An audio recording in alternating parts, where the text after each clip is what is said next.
And those of us who believe it are pleading with you. And those of us who believe it are pleading with you. That transforming enterprises becomes part of the agenda for social change that you are putting on the forefront of America's consciousness.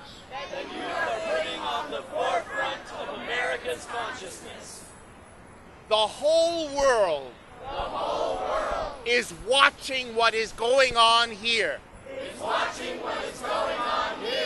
Where before, eyes were focused on Athens, or Madrid, or Rome, or Paris. Now, the issue has come home to where this economic crisis began.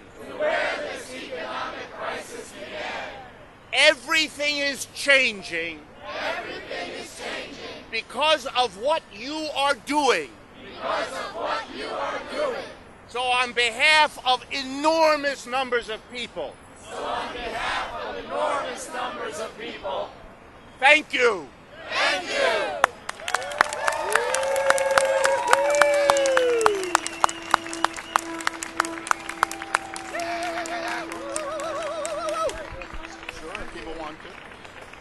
So we have some time for questions. Does anybody have a question?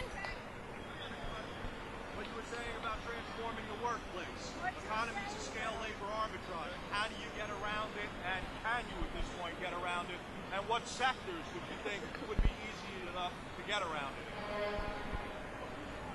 The question is basically,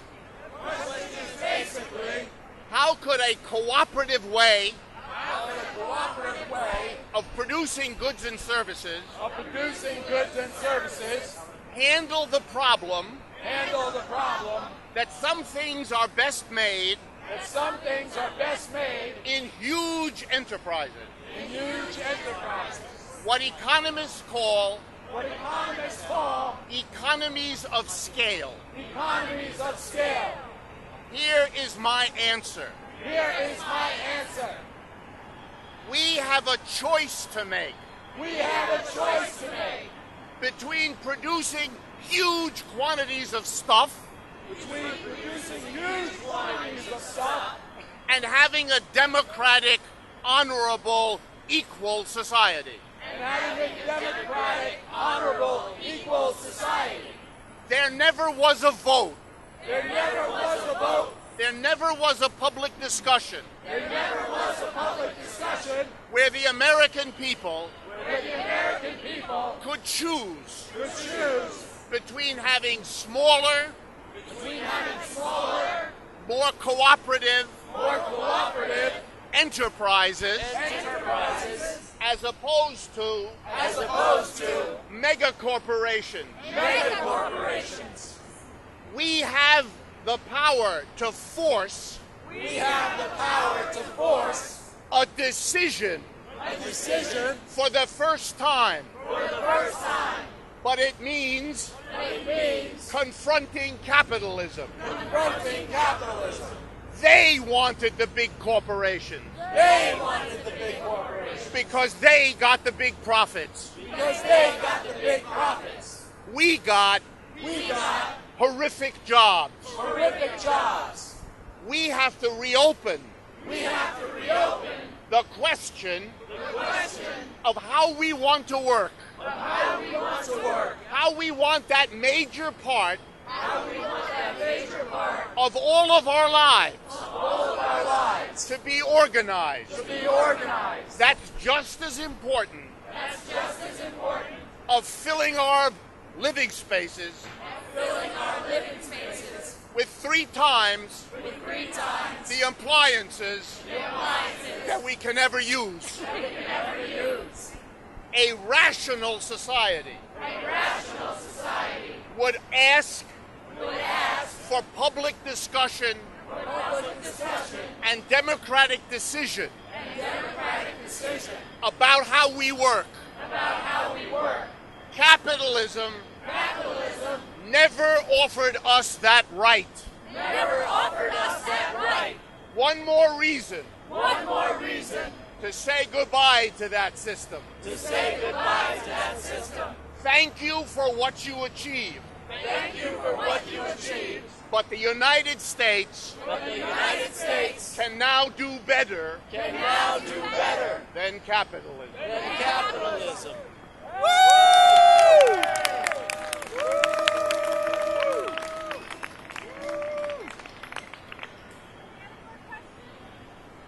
I'm a medical device entrepreneur.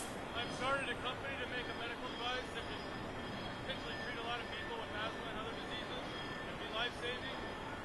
I want to hire people and grow my business. In your model, I forget what you dubbed it, but in your model, who's supposed to design my device and tell me how many I'm supposed to make and how best to distribute it? Who exactly? Question was, if you're a developer of new medical devices that can help people, but you need money to go into production, hire people, how would that get worked out?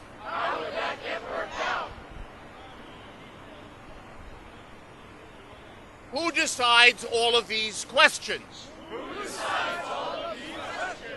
The best answer is to show you how it's done now. If you are such an entrepreneur, you have to go to a private banker. And beg on your knees for a loan. Or you go to a stockbroker and beg them to do what's called an initial public offering of shares. You are then the prisoner of the shareholders and the bankers. That's the system that is breaking down around us. The government. And in the greatest irony, the government which is funding and sustaining them is using your money to do it. Shame on them for doing it. Shame on us for permitting it. That's what you're changing.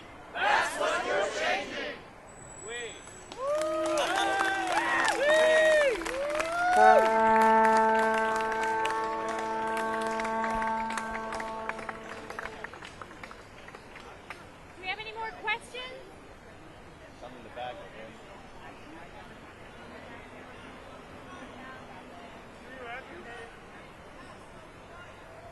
Question is, do I advocate a national strike?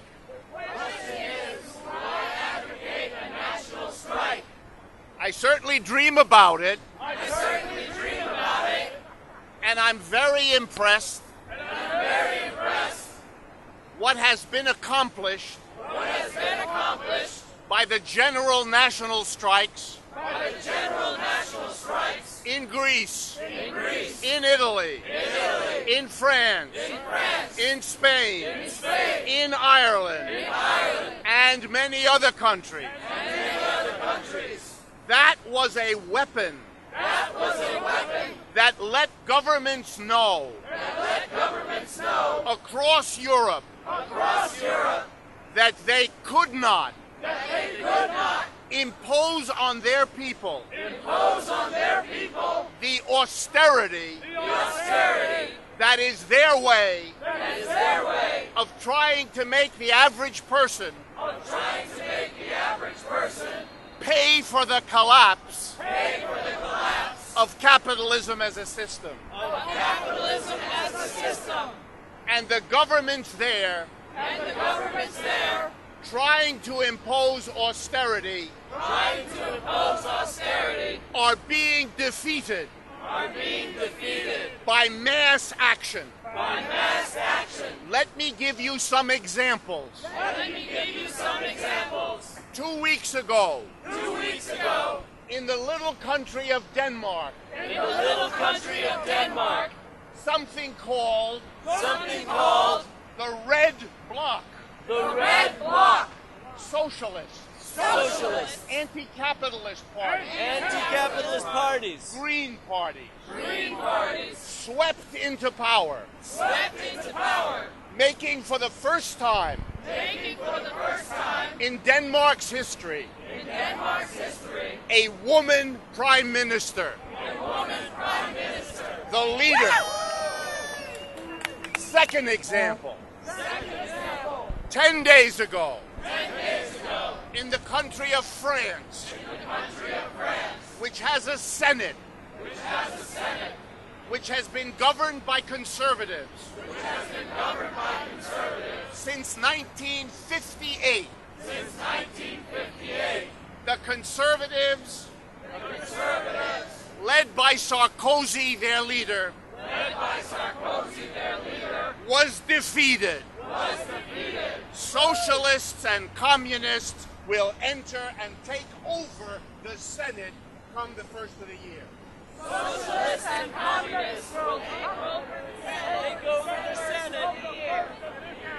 Third example. I won't give you more examples, just one more. Germany, the largest economy of Europe. There, the Prime Minister, Angela Merkel by name, has lost the last 3 regional elections. Like Sarkozy, she is getting poll numbers like George Bush in the last months of his disaster. The mass action of the German working class is defeating Angela Merkel. A combination of working class parties and a powerful Green Party in Germany forced Mrs. Merkel during the summer to make an historic about-face. For years, she had been a champion of nuclear energy as the basis for Germany's power.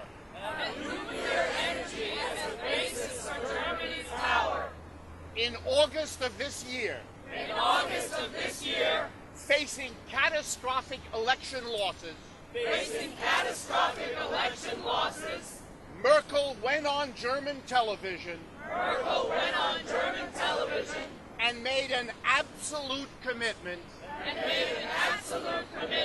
to shut down every nuclear power reactor in Germany. And that is now underway. Mass action. General strikes. Achieve those victories. Every country and every movement has to find its way, its tools, its program. You are working on that. It's not for me. Or our brothers and sisters in Europe to make our strategy. But I am convinced that we will need to find comparable ways to turn this country around. To turn this country around.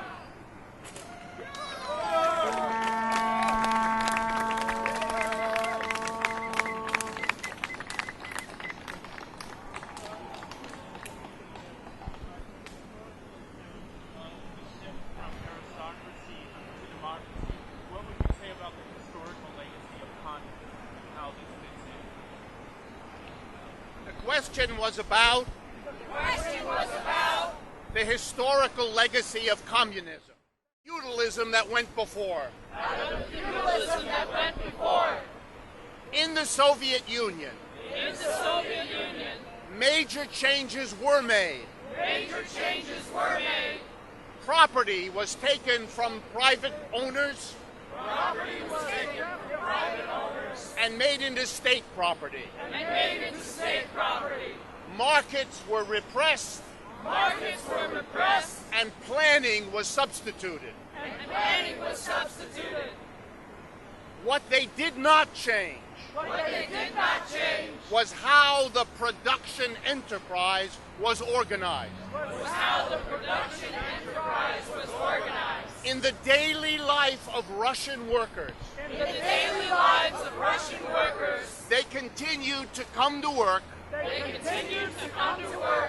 9 to 5, then go home.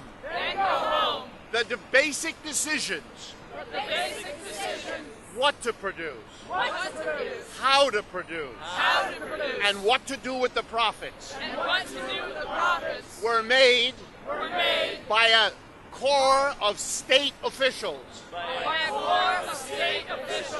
They were supposed to make those decisions in the interests of everybody. That didn't work out. We have to learn from that. Not to throw out everything they did. That would be stupid. We have to criticize where they went wrong. And take some different direction. That's why I stress changing the base of society. Not putting our faith in a government alone. But making sure any government depends on the mass of the people at the base. And the only way that I can see making that happen is if the mass of people take control, own, operate, and make the decisions about the production of the goods and services a society depends on. That's the lesson I take from a failed experiment that also has drama, achievements, a level of equality, and other lessons we would be crazy not to learn also. And if we get called names because we don't dismiss these revolutions, we should have the courage to say we will not be ideological pawns. We will take lessons from wherever they will help us do better than capitalism.